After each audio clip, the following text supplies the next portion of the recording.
The best defender in the entire world. That title belongs to Tucker Durkin. Today we're going to play Tucker some of his best clips and ask him questions on how to play defense just like him. I'm Jake with Lax Weekly, and welcome to episode number 5 of Reacting to Highlights.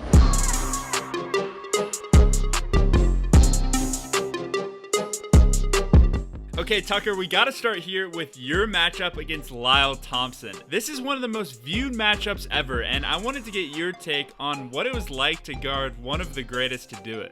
So my mindset really with Lyle is he is so incredibly creative. You know, there's really not much he can't do on a lacrosse field. So it's extremely tough. Like a lot of times as a defender, you want to force guys to a certain direction, right? Because they're weaker heading to one part of the field compared to the other. Given Lyle's, even though he keeps a stick in his right hand a lot of time, he's just as dangerous from the left side of the field because he can shoot backhand, he can pass, any possible way.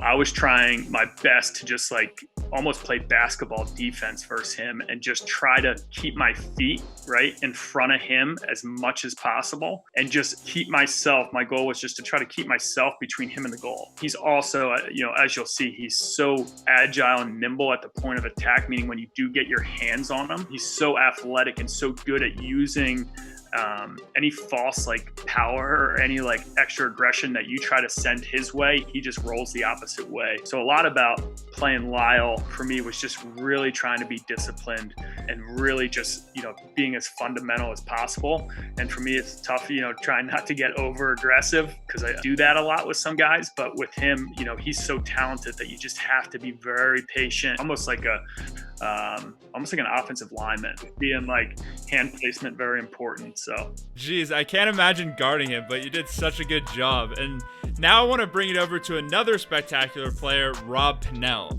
What can you tell me about matching up with him? Yeah, I mean, Rob, and I'm pumped we're on the same team now, is, the ultra competitor, man. And he's got the ability, he's got a really good right hand, really good left hand, can feed extremely well. You can be playing him perfectly, and he only needs a centimeter of space to throw a through pass for an assist very easily.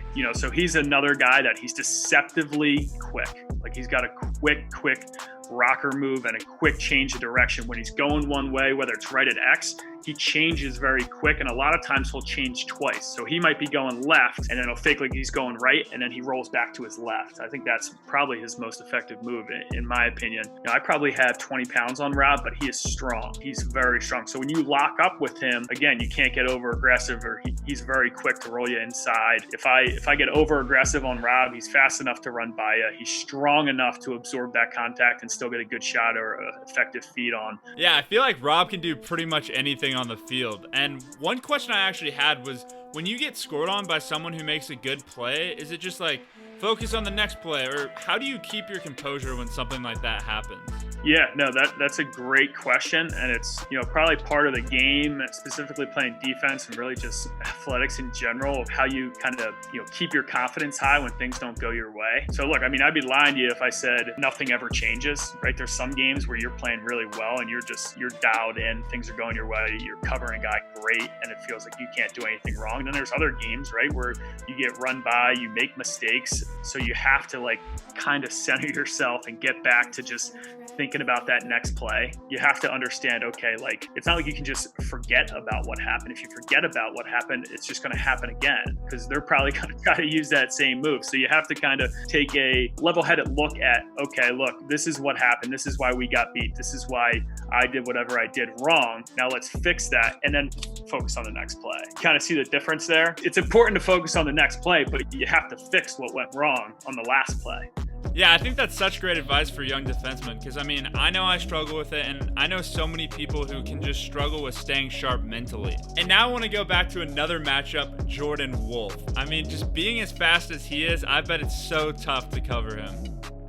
Yeah, it is. Jordan is, I've got, just like all these guys, I have so much respect for the way they play the game and just what they're able to do on a lacrosse field. Jordan is what I think the fastest guy I've ever covered, in just his ability to plant his foot in the ground and sprint in that 10 to 20 yard space. He's just so explosive that, it makes him really challenging to guard. So your mindset is different, right? Like with a lot of guys like a Lyle or Rob, it's a little bit more of a chess match because I know kind of how they like to play and how they like to navigate the field with the ball in their stick, a little bit more change of direction and flow. And I'm kind of trying to match their flow and be physical when I can and, not be over aggressive anywhere. Jordan, most of the time when he gets the ball, it is boom, boom, I'm going to the cage. So it's a different mindset, man. And I've got to, technique wise, you have to be really effective, just being ready to get into that full sprint, being ready to be sit down,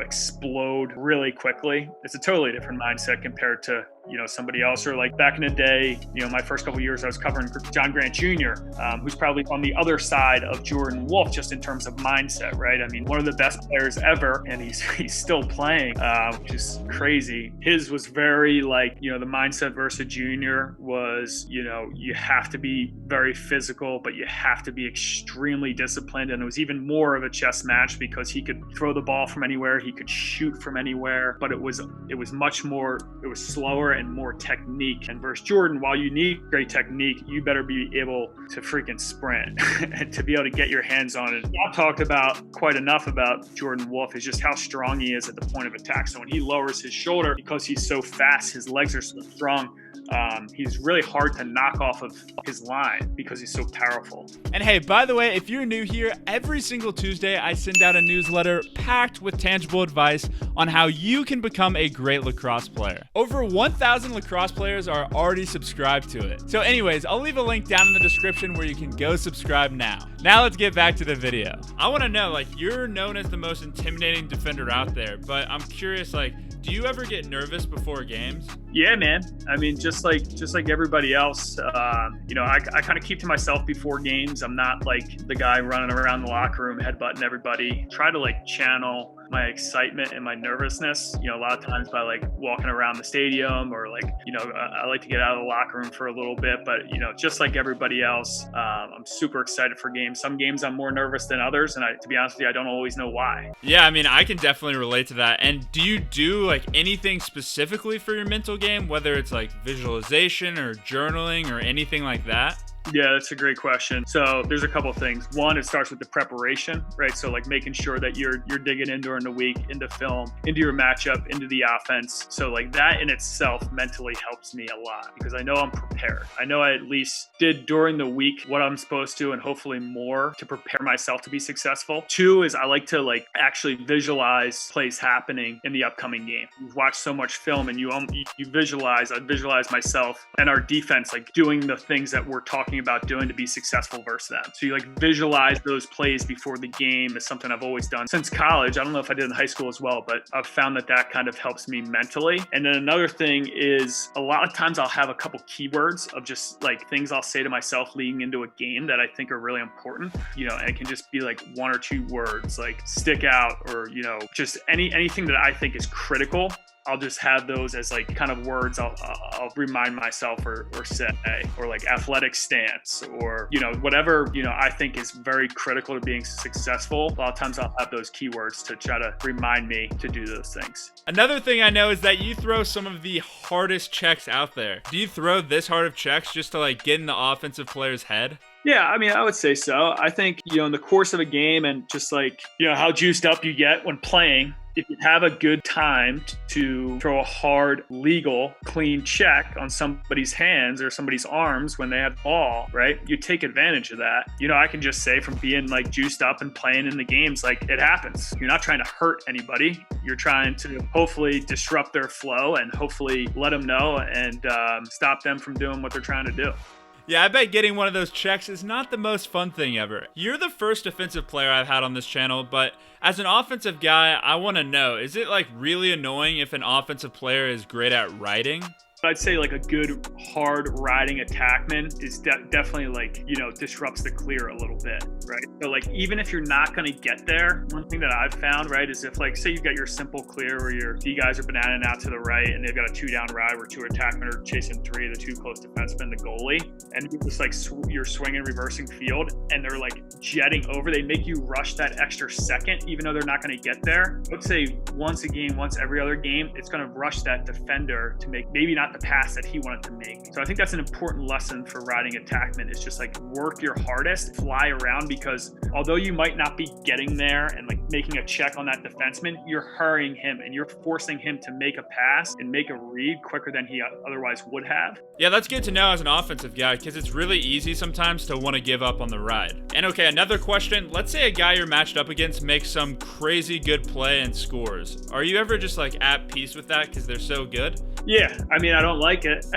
Like, I'm not like thrilled with myself after getting scored on, even if you think you did a decent job and they make a great play, right? But yeah, I mean, there's definitely different levels to it where you're playing such great players that unfortunately they're going to be able to get looks and they're going to score goals sometimes. Guys, I don't know about you, but I'm fired up right now. I mean, Tucker just gave us so much advice. If I was an aspiring defenseman, I'd be watching this video on repeat, taking as many notes as I could. Anyways, you guys are the best. Thank you so much for supporting me. Remember, 1 comment equals 1 entry into the giveaway for a completely brand new lacrosse set of your choice. I'm going to be announcing the winner on July 13th, so if you comment on every Instagram post and YouTube video, you're increasing your chances of winning a lot. This is Jake with Lax Weekly. Go dominate the day.